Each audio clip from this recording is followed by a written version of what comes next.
Venezuelan youth marched on Monday in the city of Caracas in support of the victory and re-election of President Nicolás Maduro in the elections of July 28, 2024. Since the early hours of Monday morning, hundreds of young people have been mobilizing from different states of the country to gather in the capital city, Caracas. The mobilization has the participation of social movements, entrepreneurs, and students of the country who are moving from the Andrés Bello High School in La Candelaria to reach the state of the Venezuelan government in Miraflores. With this event, the Venezuelan youth ratifies its commitment with peace and its rejection to acts of violence generated by the ultra-right for not recognizing the results issued by the National Electoral Council. My generation knows what criminal can be the oligarchs and the fascists. We now saw the face of fascism on the 11th of April. Many of you haven't been born yet. And how they killed their own people. We saw the phases of fascism in 2014. In 2017, you were in the schools growing up. And you already saw the phases of fascism. We saw how hatred, you saw they are criminals. President Maduro also stated that the young people have a lot of work ahead of them to take the country to its maximum level. But let me tell you one thing, young people. You have already faced the fascism phase. Let me tell you something, that these people would never come back here again to take the power, the political power in Venezuela. They would not come back. They would not come back.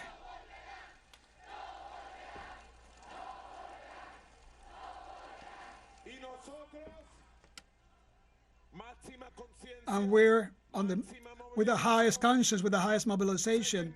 We will continue improving our working methods.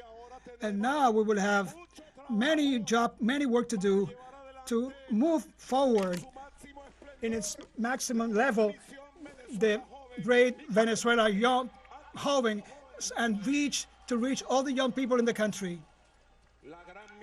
The great mission Venezuela joven, young Venezuela. The first Vice President of the United Socialist Party of Venezuela, Diosdado Cabello, condemned the destabilizing attempts of the country's far right and reiterated that the nation will continue to be at the forefront of the free peoples of the world. In statements to the press, Cabello highlighted the will of the Venezuelan people to defend peace in the nation and recalled that in July 28th, presidential elections in Venezuela demonstrated its decision to continue to be free. The first Vice President of the PSUV stressed that no interference from any foreign country or organization is going to be allowed. Cabello also denounced that the Venezuelan far-right insists on carrying out the same plan of the last 25 years of calling fraud in the presidential elections held in the country, and assured that his party and the Great Patriotic Poll have all the records that prove the victory of Nicolás Maduro.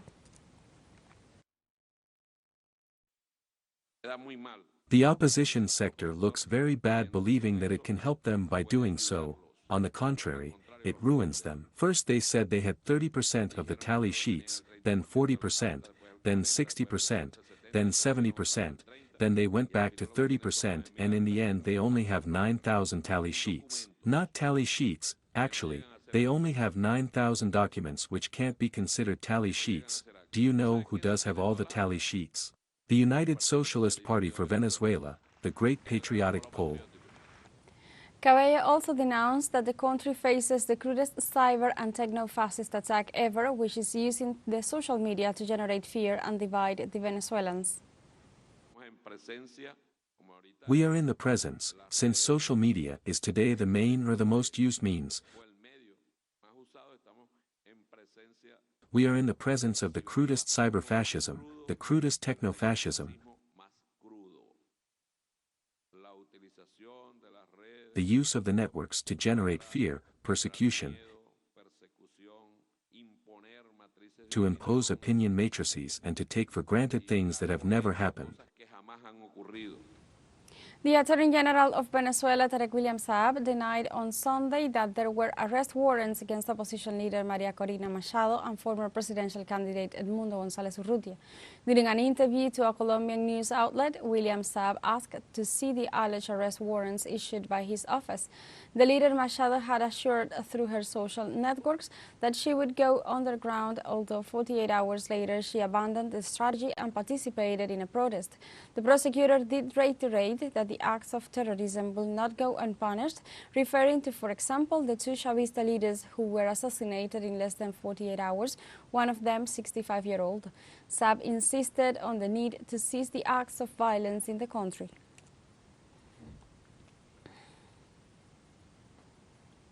In this context, the Public Prosecutor's Office of the Bolivarian Republic of Venezuela, before the unlawful statement released by Edmundo González and Maria Machado, informs the opening of a criminal investigation in order to determine the responsibility for the alleged commission of multiple crimes, here described that threaten the peace of the Venezuelan nation.